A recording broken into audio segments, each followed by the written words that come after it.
Hello and welcome to Let's Talk Spoop. I'm your host, Don, and with me today is my adorable little co host, Bea. Bea, say hi to the internet. Close enough. Mm.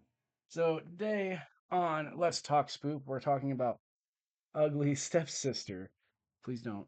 We're talking about Ugly Stepsister, which I got as a pre screener from Strike Media. Thank you, Kier. As per usual on Let's Talk Spoop, we break things into six separate categories. The You want your own microphone? Break things into six separate categories. Those separate categories are story, acting, music, atmosphere, look, and finally creep. So without further ado, let's go ahead and jump into Ugly Stepsister. Story.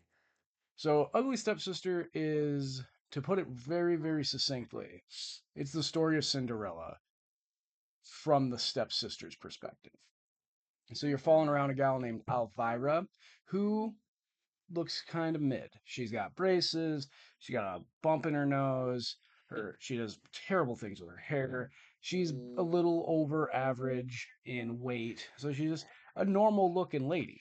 Um, but her mom marries this guy thinking that they're gonna strike it rich, and then he dies immediately after they get married, and they find out that not only are they broke, but he is also broke. So now they're in a financial bind. But the prince is Prince Julian is looking for a wife. So they come up with a scheme to make Elvira pretty in order to marry him. Doesn't sound like a horror movie, but it is. This movie is a body horror. So we watch Elvira do some really weird things to her body. So she breaks her nose in order for them to reset it. They they sew eyelashes onto her face in order to make her eyelashes more attractive. They, in order to make her eyelashes more attractive, she gives herself a tapeworm in order for her to be able to lose weight. And you just kind of watch her body degrade. And then this is based off of the grim fairy tale version of Cinderella, not the Disney version. But yeah, I really enjoyed it. I do enjoy things from a villain's perspective when that's done correctly, and they made her a more sympathetic bad person, but she still is not the greatest person in the world. So I give it a 4 out of 5. Acting. Um, so this is a Nordic horror film. So it's not in English; it's in subtitles.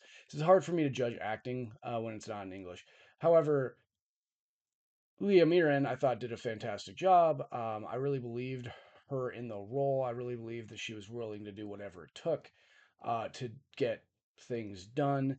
One of the big drawbacks on this movie, and I'm going to put it in the acting category, even though it's not really acting, is the subtitles. The subtitles were not synced well with the movie. So you would see the subtitle like a solid second and a half before the character started speaking, and made it a little bit more difficult to follow. Music.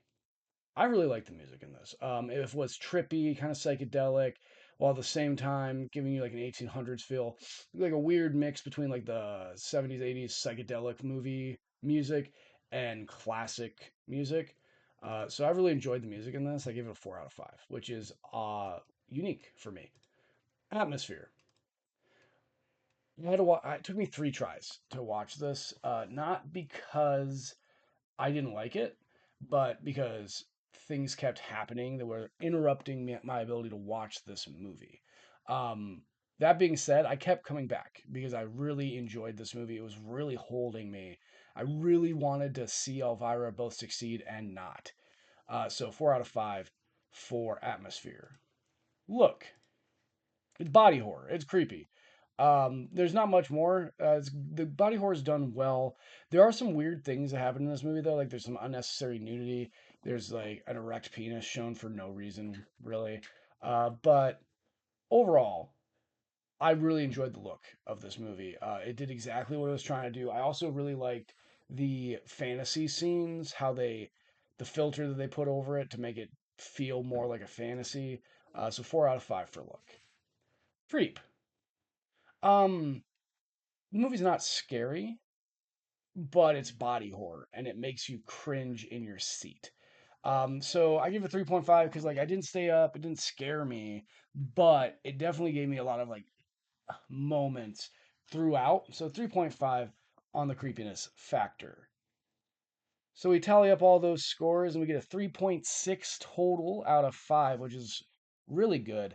I thoroughly enjoyed this movie. It comes out this week here in America and select theaters. It also will be in England next week, or I think I might have my weeks messed up, but whatever. Comes out soon or has already come out. So if you haven't seen it, I would recommend it. It was really, really good. Um, yeah, let me know what you think if you've seen it in the comments down below. Like, comment, subscribe, all that good stuff. Help us to build this community that doesn't really exist yet, but we're trying. And yeah, okay, thanks. Bye.